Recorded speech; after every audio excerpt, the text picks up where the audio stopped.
답 없는 인생들에게 쏟아지는 질문들. 자, 우리 가정의 달 5월 가정을 주제로 한 말씀을 우리가 통해서 은혜를 받았고요. 다시 오늘 이제 우리는 수요 예배 욥기의 세계로 돌아왔습니다.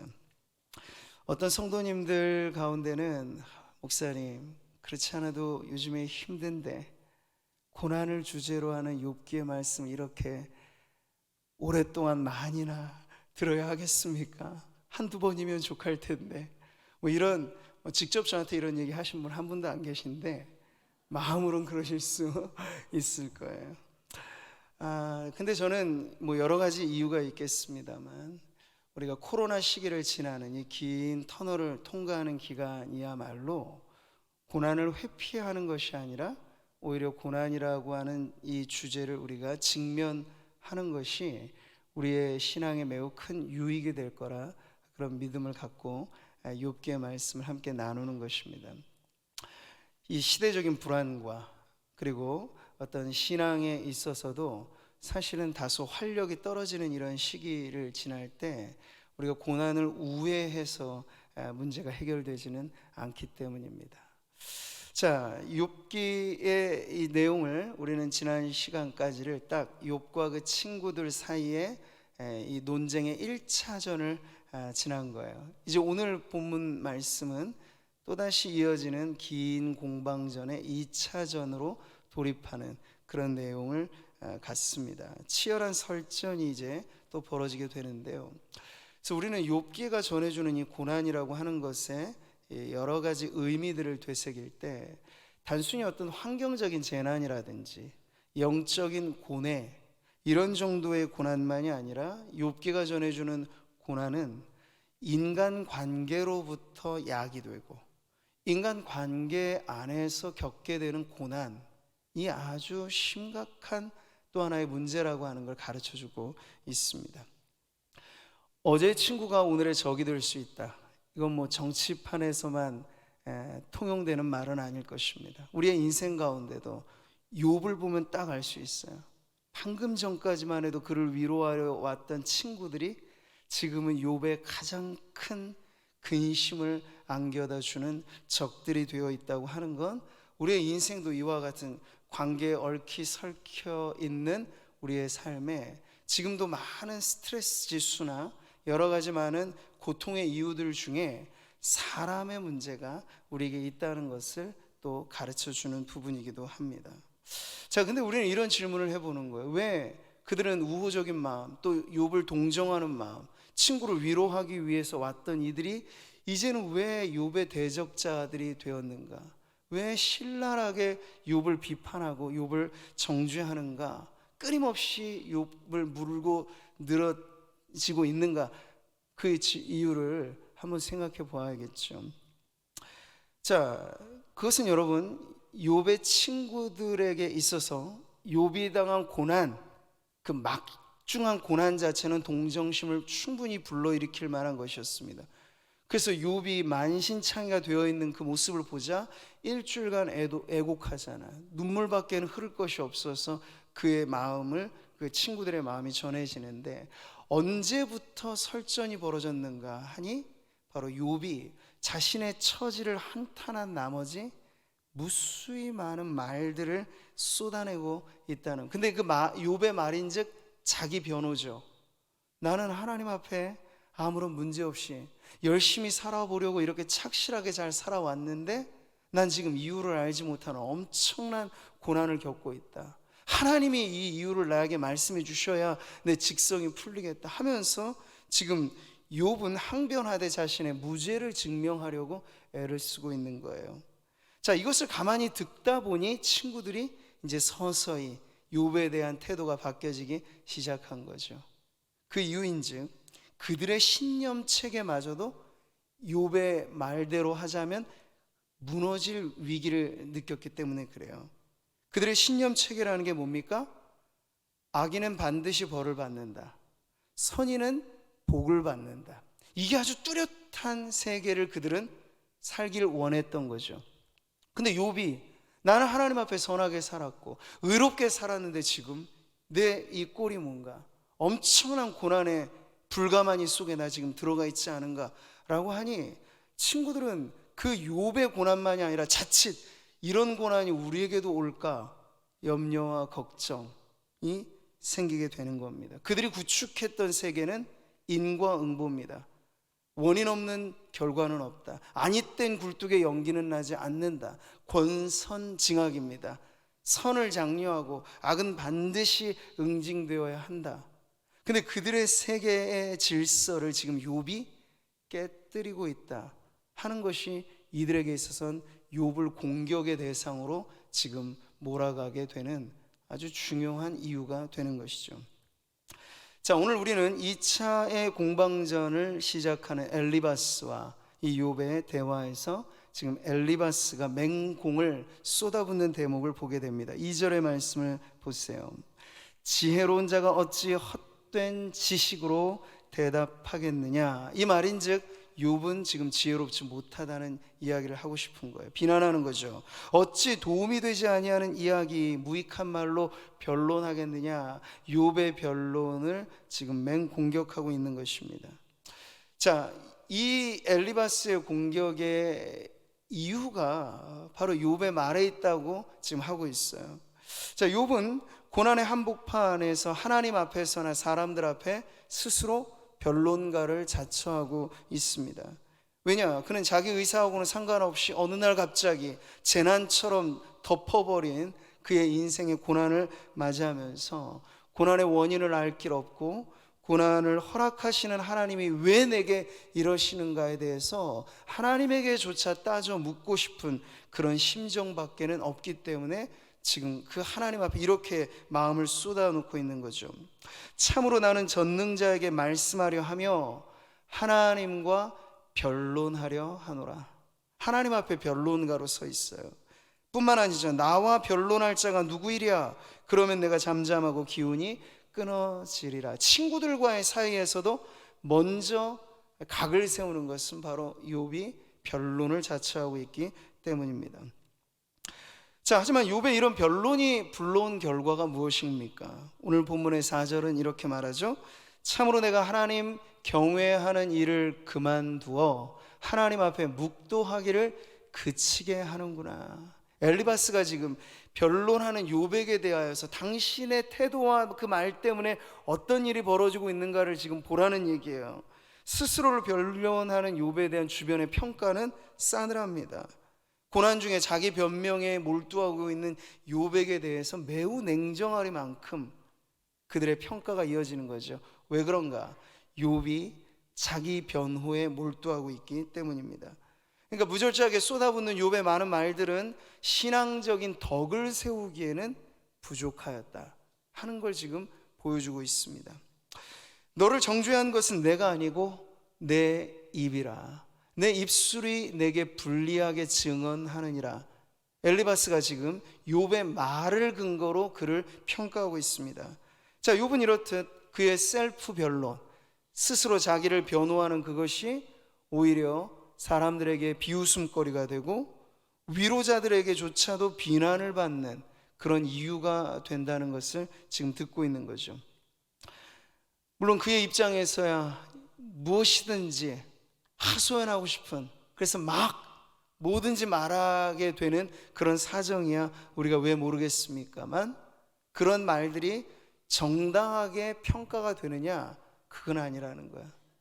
욥의 마음을 하나님 아니고서야 사실 누가 다 헤아릴 수 있겠습니까? 욥의 아내조차도 욥을 비난하는 마당에. 그러니 내가 하고 싶다고 막 말을 한다는 게 자칫 다른 사람들에게는 그저 막말로 들릴 수밖에 없다 하는 그 이야기를 오늘 엘리바스는 말해주고 있는 거죠. 한 철학자는 이렇게 말했습니다. 말할 수 없는 것에 대해서는 침묵해야 한다고 말이죠. 지금 욥의 고난은 단순하게 대입된 문제가 아니야. 우리가 아는 것처럼 그저 무슨 죄를 지었기 때문에 나오는 벌, 그런 단순한 인과응보 차원을 넘어서는 것이죠. 그래서 하나님의 뜻 가운데 그가 받게 되는 이 고난은 더 주의해야 할 문제였음에 틀림없습니다. 그런데 욥은 그것을 의미심장하게 받아들이기보다도 여러 가지 많은 세상에 닥치는 여러 가지 많은 일들의 하나로서만 자신의 고난을 이해하였기 때문에 하나님 앞에 무수히 많은 말들로 지금 하고 있다는 이야기죠. 고난의 신비를 파헤치기에 욥의 생각과 욥의 경험과 욥의 말은 하나님의 그 깊으신 뜻을 헤아리기에 아직 부족함이 있다는 얘기입니다. 성경은 말씀합니다. 같이 읽어보죠. 지혜 있는 자가 어디 있느냐? 선비가 어디 있느냐? 이 세대의 변론가가 어디 있느냐? 하나님께서 이 세상의 지혜를 미련하게 하신 것이 아니냐? 여러분, 욥기는 구약 성경 39권의 여러 성경책들 중에 주제로 분류하면 지혜에서 묶음에 들어갑니다. 근데 욥기가 가르쳐주는 지혜란 무엇일까요? 변론가의 말과 같은 그런 말보다도 때론 어눌하게 보이고 미련해 보일지 모르나 아주 중요한 고난의 직면에서는 믿음의 침묵, 이것이 더 온전한 지혜를 나타낼 수 있다 하는 것이 욥기의 이면에 담겨져 있는 가르침이라고 할 수 있죠. 우리는 그것을 예수님을 통해서 보게 되는 것입니다. 여러분, 예수님은 가장 고통스러운 십자가 그 고난을 맞이하실 때 어떻게 하셨죠?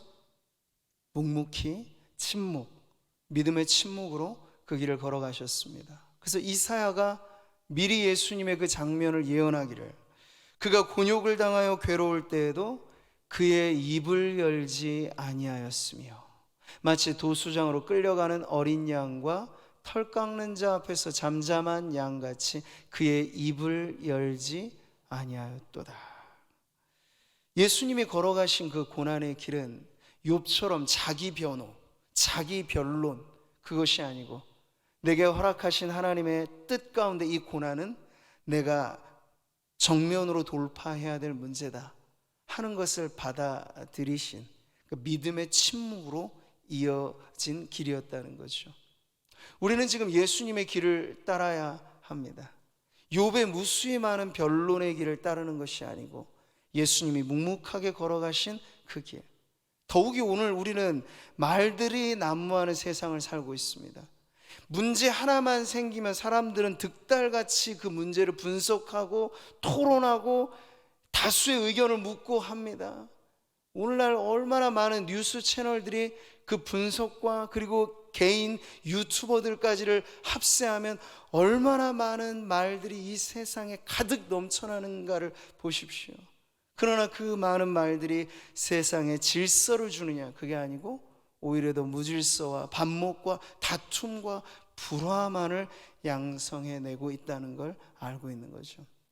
성도들은 이러한 시대를 걸어가고 우리의 인생을 살아갈 때 가장 중요한 일에 있어서는 이 세상의 지혜로운 변론가의 말이 아니라 바로 성도들이 우직하게 걸어가는 이 믿음의 행보, 그 믿음의 침묵, 그것이 오히려 세상을 변화시키는 더 강력한 외침이 된다, 뜨거운 침묵이 된다 하는 것을 여러분 잊지 마시기를 바랍니다.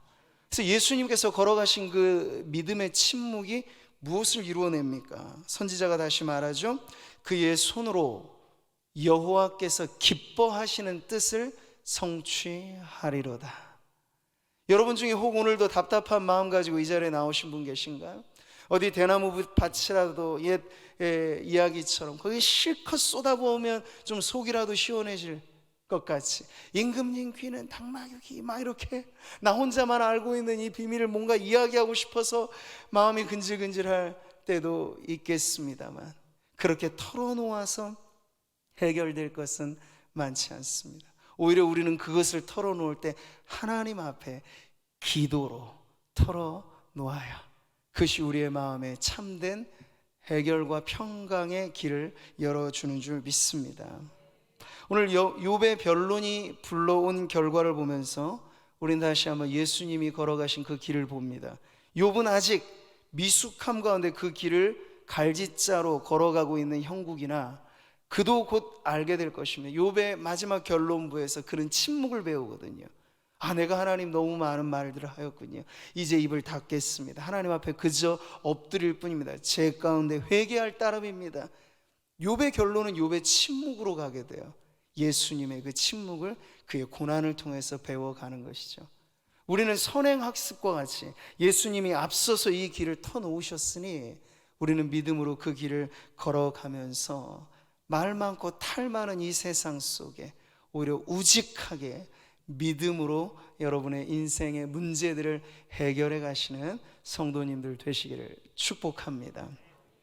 자, 두 번째로 욥의 변론을 빌미로 해서 쏟아지는 엘리바스의 질문 공세를 이제 우리가 봅니다. 이 말씀을 여러분 쭉 보시면 뭐하냐 계속해서 물음표가 막 연달아서 나오는 대목이거든요. 내가 제일 먼저 난 사람이냐? 산들이 있기 전에 네가 출생했느냐? 이렇게 따져 묻습니다.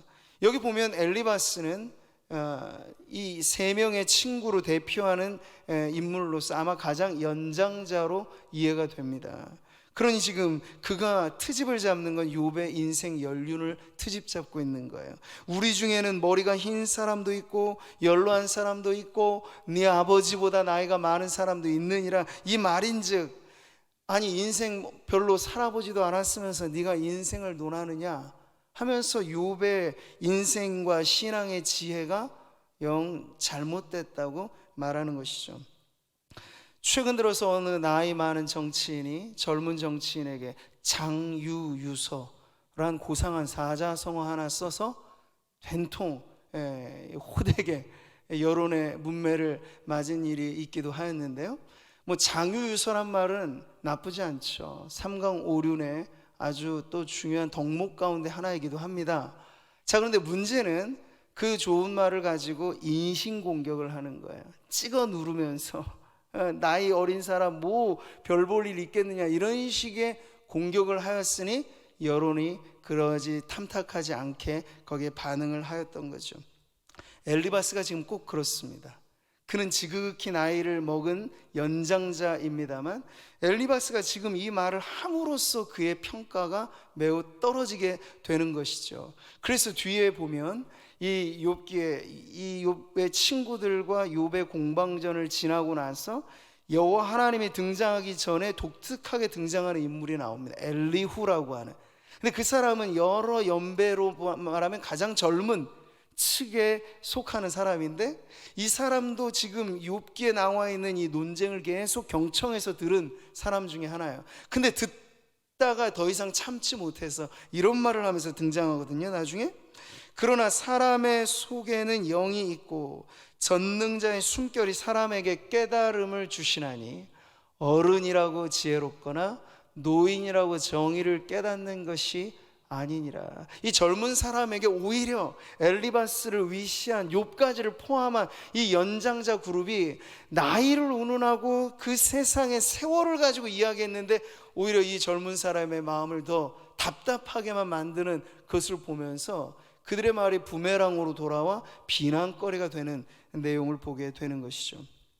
자, 인생 연륜으로 욥을 누르고 있는 엘리바스는 연이어서 이런 비난을 이어갑니다. 네 영이 하나님께 분노를 터뜨리며 내 입을 놀리느냐. 그러니까 질문의 어법이지만 이 수사법은 계속해서 욥을 비난하는 것이죠. 너 그럴 수 있느냐. 그래서 우리는 지금까지 욥기를 읽어오면서 욥이 하나님 앞에 별로만 한 건 아니잖아요. 탄식을 합니다. 기도를 합니다. 애원을 합니다. 근데 이 모든 걸 도매금으로 지금 처리하면서 당신의 모든 말은 다 부질없다, 다 쓸모없다, 이런 식으로 지금 욥을 정죄하고 있는 것이죠. 일반적인 이 공격이 계속해서 이어지게 됩니다. 그래서 오늘 우리가 읽은 본문의 마지막 16절을 보세요. 하물며 악을 저지르기를 물 마심같이 하는 가증하고 부패한 사람을 용납하시겠느냐. 돌려서 말한 거지만 이 사람이 누구라는 얘기예요? 욥, 바로 당신이다. 이렇게 지금 말을 하는 거야. 여러분, 답정너라는 말을 들어보셨나요? 답을 이미 정해놓고 질문하는 겁니다. 듣고 싶은 말은 이미 있는 상태에서 물어보는 거예요. 지금 엘리바스가 딱 답정너로 욥을 지금 몰아세우고 있는 거죠. 답할 길이 없는 질문이 답은 있죠. 네, 내가 바로 그런 사람이요. 그래, 나 형편없는 사람이요. 난 불의한 사람이요. 이렇게 지금 욥을 몰아세우고 있는 것이에요. 고난의 원인, 목적에 대해서 지금 사실 욥은 답을 찾기 어려워서 답답한 심정에 있는데 그 주변의 사람들은 계속해서 욥에게 끊임없이 답을 강요하는 거야. 그 답이라는 건 실토하라는 거죠. 네 죄를, 네 불의함을, 네 어리석음을, 이 모든 걸 우리가 몰아세우듯이 이제 백기투항을 하라 하는 식으로 지금 질문하지만 사실은 질문에 담긴 엄청난 공격으로 욥을 몰아세우고 있는 것이에요. 자, 여기 하지만 우리는 욥이 친구들과의 이 공방에서 백기투항한다라고 하는 것 역시도 올바른 해결은 아니라는 걸 알 수 있어요. 왜냐하면 지금 친구들의 입장 역시도 하나님 앞에서는 니네 다 잘못됐다 나중에 평가를 받거든요. 그러니까 친구들과의 이 논쟁에서 욥이 항복한다라고 하는 것은 하나님의 뜻에 내가 굴복하겠다는 것하고는 또 다른 문제예요. 자, 우리는 여기서 이런 생각을 해봅니다. 인생의 문제, 신앙의 문제, 그리고 특별히 고난의 문제라고 하는 것이 답달기가 어려운 까닭은요, 이게 무슨 사지선다식의 단답형 문제가 아니기 때문에 그래요. 그리고 뭐 간단하게 답할 수 있는 그런 문제가 아닙니다.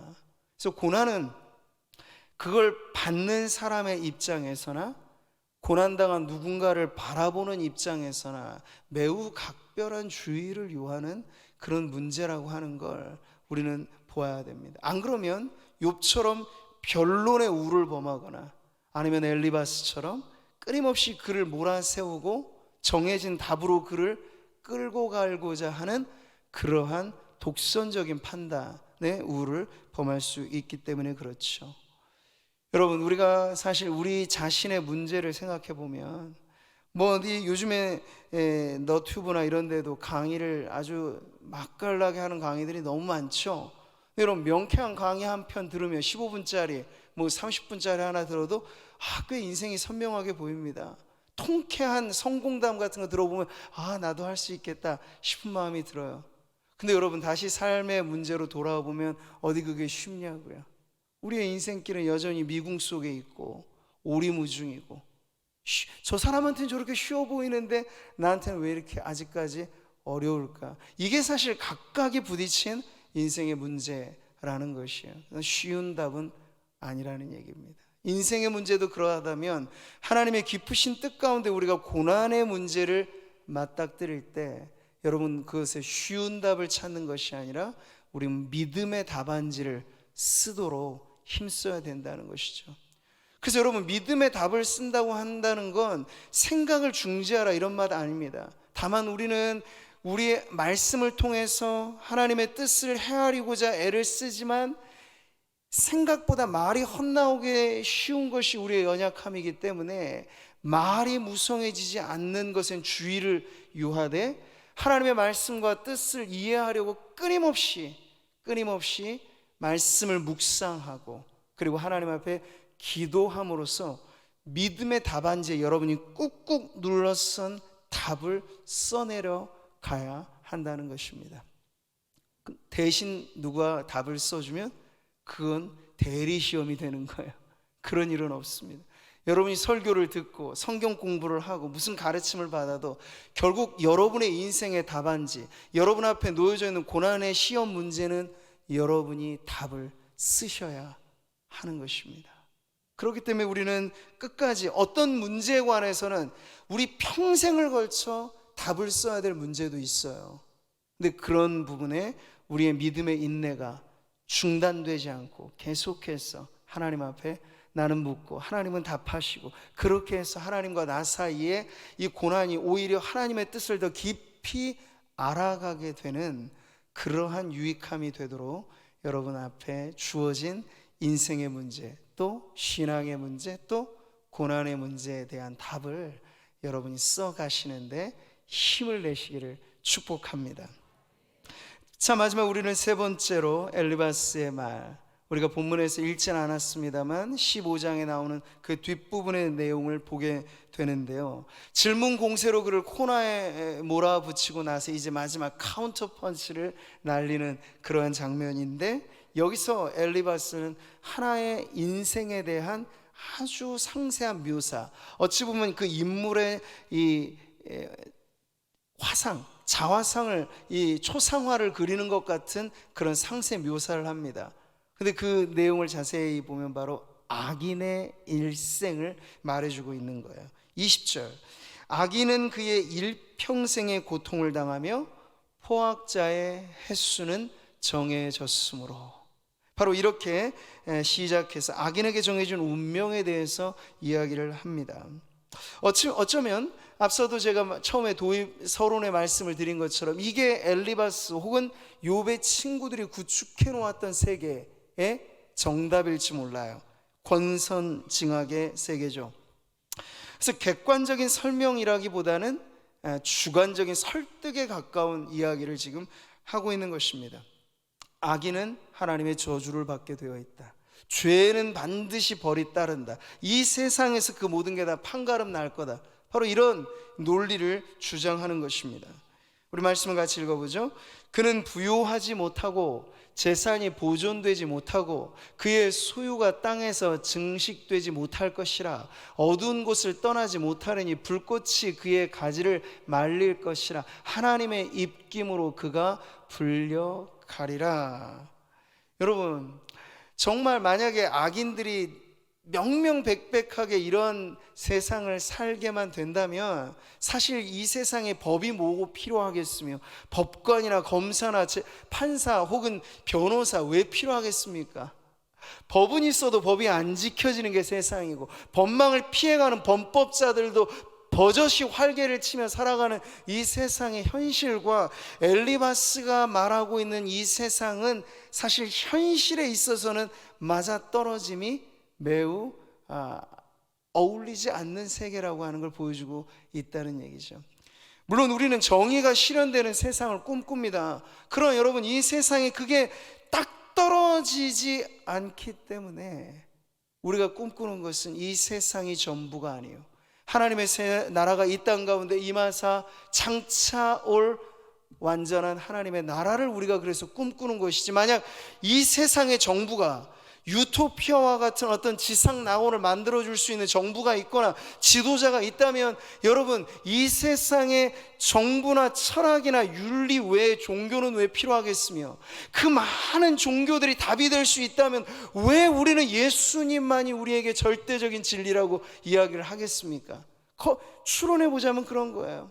원하지만 이 세상의 공의가 실현되지 않고, 법은 법대로 지켜지지 않고, 악인들의 전성시대는 예나 지금이나 늘 있어오는 그런 현실을 보면서 지금 엘리바스의 주관적인 주장과 현실의 세상은 다르다라고 하는 것이 이미 드러나기 때문입니다. 그리고 욥의 인생 역시도 엘리바스가 규정해 놓는 그 세계에 맞아 들어가지 않는 의인이 당하는 고난의 한 모습을 보여주고 있기 때문에 우리는 엘리바스가 말하는 이 악인의 일생이 실상 이 세상의 현실과는 매우 맞지 않는 그림이라고 하는 걸 보게 되는 것이죠. 물론 여러분, 그렇다고 해서 우리가 엘리바스의 말 전체를 다 부정할 수는 없습니다. 그리고 복음은, 하나님의 말씀은 반드시 악이 하나님 앞에 심판을 받고 죄가 그 벌을 받는 것에 대해서 말씀하시나, 다만 이 세상에서 그 모든 것이 판가름 나지는 않기 때문에 우리는 당장에 규결되지 않는 그 문제가 최후 심판의 자리에선 반드시 판가름 난다라고 하는 그러한 최종의 믿음을 가지고 살아가고 있는 것이죠. 여러분, 성경은 죄의 삭시 사망이라고 분명 말합니다. 그런데 이것만이 전부가 아니고 또 하나의 사실을 가르쳐 주죠. 하나님의 은사에 대해서 로마서의 말씀을 같이 보겠습니다. 죄의 삭은 사망이요 하나님의 은사는 그리스도 예수 우리 주 안에 있는 영생이니라. 엘리바스의 말은 딱 이 반절짜리만을 강조하는 거예요. 죄의 삭은 사망이라. 악인은 죽는다, 죄인은 반드시 벌받는다. 맞아요. 그런데 여러분, 그럼에도 불구하고 만약 그렇다면 하루에도 수없이 죄인들은 다 죽어 나가서 이 세상이 의인들만 살아가면 좋겠는데, 성경은 또 말씀하죠. 의인은 없나니 하나도 없고, 하나님의 절대적인 거룩의 기준 앞에 서게 되면 그건 다 죽어나가야 될 인생밖에는 없는 것이에요. 그렇기 때문에 여러분, 오늘 성경은 이 반쪽짜리 진리만이 아니라 엘리바스가 보여주는 죽음에 이르는 길만이 아니라 거기 그 길을 가다가 하나님이 부르사 나는 죄인이고 나는 악인이었는데 돌이켜 살 길을 열어주는 것, 이게 바로 복음입니다. 할렐루야. 그들은 재난을 잉태하고 죄악을 낳으며 그들의 뱃속에 속임을 준비하느니라. 엘리바스의 말은 끝까지 희망 없는 저주를 퍼붓습니다. 그렇지만 여러분, 복음이 정말 기쁜 소식인 까닭은 무엇일까요? 복음은 우리에게 사망의 길만이 아니고 생명의 길을 가르쳐 주기 때문이에요. 어떻게 살면 죽는다는 것만 알면 여러분 절망이죠.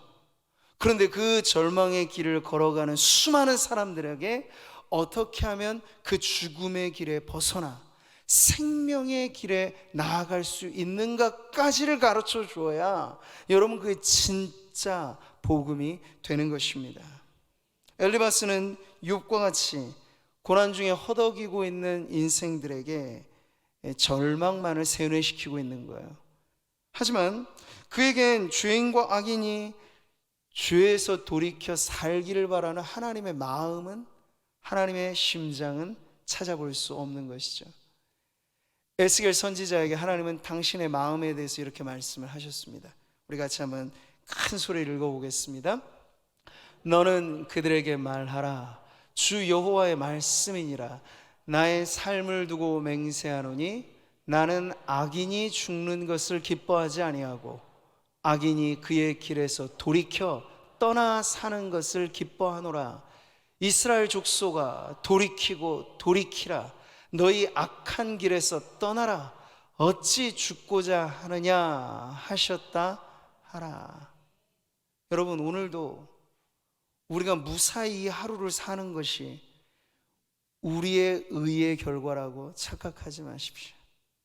하나님의 은혜와, 우리는 악하고 우리는 죄인임에도 불구하고 우리가 돌이켜 살기 바라시는 하나님의 사랑 때문에 오늘도 이 하루를 우리가 무사히 보내게 된 것입니다. 하나님은 너무나 선하신 분, 그래서 악인에게조차 때를 따라 비를 주시는 분, 악인들이 살아가는 이 세상 속에서도 그네들에게 비를 주시고 햇볕을 주시는 이유는 이 세상 한 목숨만 잘 살라는 뜻이 아니고 기회를 얻으라는 거예요. 무슨 기회입니까? 돌이켜 살 기회를 얻으라는 이야기죠. 여러분, 세상에 대하여 우리는 엘리바스처럼 정죄와 판단과 죽음에 이르는 길만을 보여준다면 그것은 기독교 복음이 아닙니다. 우리는 그 반쪽짜리에만이 아니라 온전한 복음을 전해줘야 되죠. 그러려면 우리의 마음 안에 어떤 마음이 필요하겠습니까? 하나님 아버지의 마음이 있어야 합니다. 하나님은 모든 사람이 구원을 받으며 진리를 아는 데 이르기를 원하시느니라. 오직 주께서는 너희를 대하여 오래 참으사 아무도 멸망하지 아니하고 다 회개하기에 이르기를 원하시느니라. 하나님의 원함이 우리 안에 있기 때문에 우리는 이 코로나 시기에도 어떻게 하면 한 명이라도 더 복음의 진리로 생명의 길을 인도할 수 있을까 하여 사랑 나눔 축제를 이어가는 것이고, 기도하면서 제가 보니까 성도님들이 3주차까지 안 오고 못 오는 그런 VIP 분들에 대해서 정말 애끓는 마음을 가지고 마지막까지 최선을 다하는 그 모습들이 얼마나 하나님의 마음의 그 넉넉한 사랑에 동참하고 있는가 하는 것이 느껴지기 때문에 저로서도 참 감사한 고백을 이 기간 하고 있습니다. 사랑하는 성도 여러분, 오늘 욥기의 메시지를 통해서 우리는 결론에 이르러 하나님의 원하심이 엘리바스와 같은 사람의 그 정반대편에서 비록 의인이고 악인이고 가릴 것 없이 이 세상이 뒤죽박죽 되어져 있는 것 같지만 하나님의 공의는 반드시 그 기준대로 집행이 됩니다. 허나 이 세상이 당장에 이르러서 혼재하는 것 같이 죄인들도 여전히 버젓이 살 것 같은 이곳을 바라보면서 여러분 오해하실 이유는 없어요. 하나님의 공의가 어디 날아가 버린 건가? 아닙니다. 그 모든 것이 지금 당장이 아니라면 최후 심판의 날로 유보되어져 있을 뿐이에요. 그러나 그 속에서 우리는 압니다. 왜 하나님이 이 죄가 득실거리는 이 세상을 그럼에도 불구하고 지금 존재하게 하시는가? 이유는 단 하나예요. 죄인들이 돌아와 생명길을 얻으라는 것이죠. 악인들이 회개하고 구원을 받으라는 것이죠.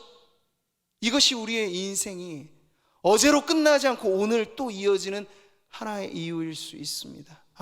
하나님, 나에게 또 한 번의 기회를 주시는 것, 내가 하나님 앞에 돌아올 길을 주님께서 예수 그리스도라고 하는 그 생명의 길로 열어놓으셔서, 어제는 나는 실패자요, 어제는 나는 죄인이요, 어제는 내가 혹여 악인일지 모르나 오늘 다시 하나님 말씀을 듣는 이 자리에서 하나님, 죄인은 돌이켜 생명을 얻으라는 그 주님의 부르심 앞에 내가 회개하며 주님께 나아옵니다.